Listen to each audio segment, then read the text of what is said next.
Ladies and gentlemen, welcome in to the 143.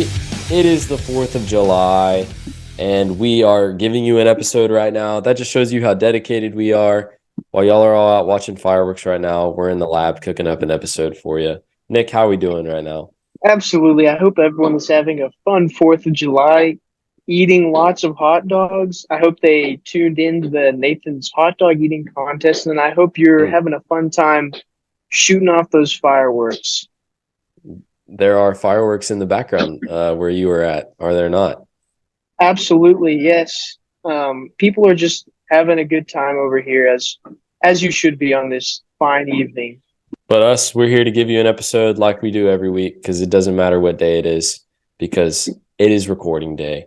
Let's kick it off. Stat of the week brought to you by Andrews Logistics. Last week, Yankees pitcher Domingo Germán pitched the 24th perfect game in MLB history. That is 27 batters came up and 27 batters went down. Nobody got a hit, walk, anything. Nobody touched base in that game. Pretty monumental because there have been over 300,000 games in MLB history. There have only been 24 perfect ones. So congrats to him. And that was just historic to see. So that's the stat of the week. Also pretty crazy because Domingo Germán or whatever has been not very good this season. Been I'm going to say his last couple starts before that and after that, he was barely pitching through the third and fourth inning. So it was just kind of random for him to get up there and absolutely shove. It was on the Oakland A's. We'll say that. So they're the worst team in baseball this year, but still historic nonetheless. So cool to see. And your player of the week, obviously, it being 4th of July, had to bring it up. Joey Chestnut won first place, his 16th mustard belt title, eating 63 hot dogs in 10 minutes. Pretty spectacular. I think that solidifies his spot in top 5 American athletes of all time, if you ask me. You could say top 3. I wouldn't argue with top 3. But it's pretty crazy. Everyone was pretty surprised because only eating 63 this year, he normally gets pretty close to 70. But the other thing, too, is the guy right behind him, I don't remember what his name was. I think he only had 48. So he still won by like 14 or something like that. So good for Joey Chestnut securing his 16th Joey Chestnut title. Hey, 16 titles is more than I think any other American athlete has in their respective sport. I mean, I was about to say he's the best. He's the greatest athlete in his respective sport. So congrats to him. Tonight, we're just want to bring you a brief overlook of something happening next week. We got the All-Star game. Next week, Nick and I will be there after the game, breaking it down for y'all, talking about kind of the first half of the season, what to expect for the second half of the season. Lots of MLB action here in the next couple of weeks. But today, we're just want to talk about the starters and the players that got named to go to the All-Star game, what to look out for, some home run derby stuff. Next weekend is an exciting week of baseball, just a classic American tradition, the All-Star game and the home run derby. We're looking forward to it. So let's break it down. Nick, why don't you tell everyone the biggest thing regarding the All-Star game this season? Start it off with your Texas Rangers trotting out 6. I repeat, 6 out there next week, and 4 of which are starting. So starting for the Rangers, you've got Marcus Semien, Josh Jung, Jonah Heim, and Corey Seager. Those are the 4 starters. But then in the reserves, we've got Nathan Eovaldi and Adolis Garcia. So 4 starters, 6 total All-Stars.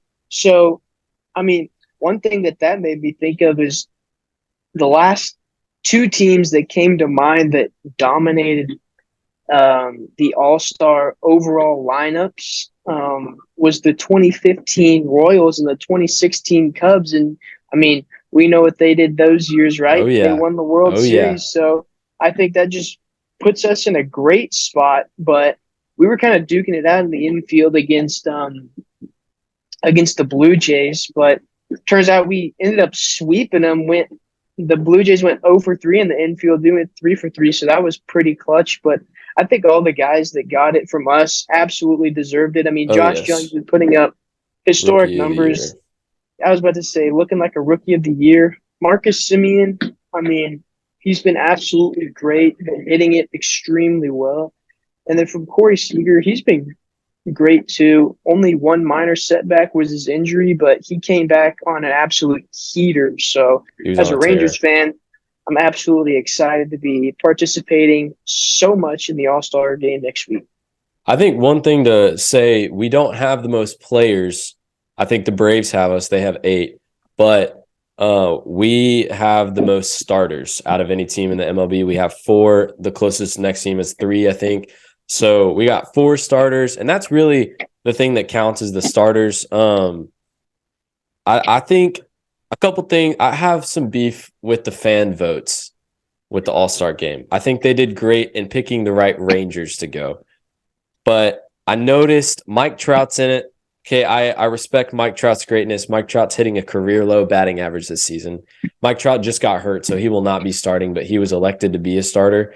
Um, I just think like Aaron Judge, he hasn't really played much this season. He was elected to be in it. Just like those two, I get it. I get it. They're legendary. They're really good, but this season they haven't really been showing all-star talent. It's kind of like the Pro Bowl where they just get that you're in based on reputation. So I would say those two guys, I know they're great. They don't need to be in it this year, but I would say like a lot of the guys that were put in after the starters, they've been playing really good. Adley Rutschman in his first all-star game. Shout out to him on the Orioles. Lots of Blue Jays in the reserves. I gotta say, it's good to see that only a couple Astros made it, and Kyle Tucker only made it in because Mike Trout got hurt. That warms my heart to see. And we'll be talking more about kind of like just the Rangers playing and what to look for in the Rangers next week. But this is just strictly who's playing in the All-Star game this week. But yeah, I gotta say, I think that the American League it's looking pretty good. I think that we should be taking it this year. Absolutely. I mean, um, obviously, I think the American League's been actually pretty dominant in the All-Star game the last few years. The Mm-hmm. only people that I'm really scared of, the National League, are the people from the Braves, and then obviously Luis Arias, because obviously he gets on base no Oh yeah. matter what. He is a single machine. But then Mm-hmm. also, I'm glad you brought up the Mike Trout, Aaron Judge thing because that's been a topic of discussion. And I've seen a lot of people saying that the only reason they really got in is because of their name. And to be honest, I kind of agree because, I mean, they haven't been playing this season, first off. They've both been Not injured. And really. then also, like you said, Mike Trout's been hitting a career low, but I think it was just one of those things where it's like you can't not put Mike Trout or Aaron Judge in in the All-Star game. But one thing that bothered me with catcher for a little bit was how close or how it was such a discussion between Adley Rutschman and Jonah Heim. And it's like, well, if you actually look at the numbers, Jonah Heim beats him in the 2 main defensive categories and beats him in every single offensive category. So I was just confused as to why it was a discussion. Obviously, made the right choice in the end in going with Jonah Heim, but it just bothered me that it was such a big discussion for people. I mean, Mike Trout's only batting 263 this season. He's got 18 home runs, 80 hits. He doesn't have great numbers this season. It's not really all-star numbers, It's just like, and if it was all-star numbers, it would be an all-star reserve kind of season, not a starter. See, that's the fan vote. But I agree with you. Like Jonah Heim, he's not Adley Rutschman was the first pick in the draft. Eyes have been on him for a while now. But nobody knows really who Jonah Heim is outside of Rangers fans. He's not a big name that you hear about. And also, let's just be real. Most networks and just people that like they don't like putting the Rangers in the highlight reels, So you don't really hear about the Rangers as much unless you're a fan. But yeah, Aaron Judge hasn't even played that much this season, so I'm not sure why he's a starter. He's been hurt most of the season. Corey Seager got hurt for a little bit, came back, and he deserves all the praise that he's getting as an all-star starter because he is, like you said, all the Rangers that are starting. Josh Jung is going to be AL Rookie of the Year probably if he keeps this up. Marcus Semien, he's going to have a Golden Glove for sure.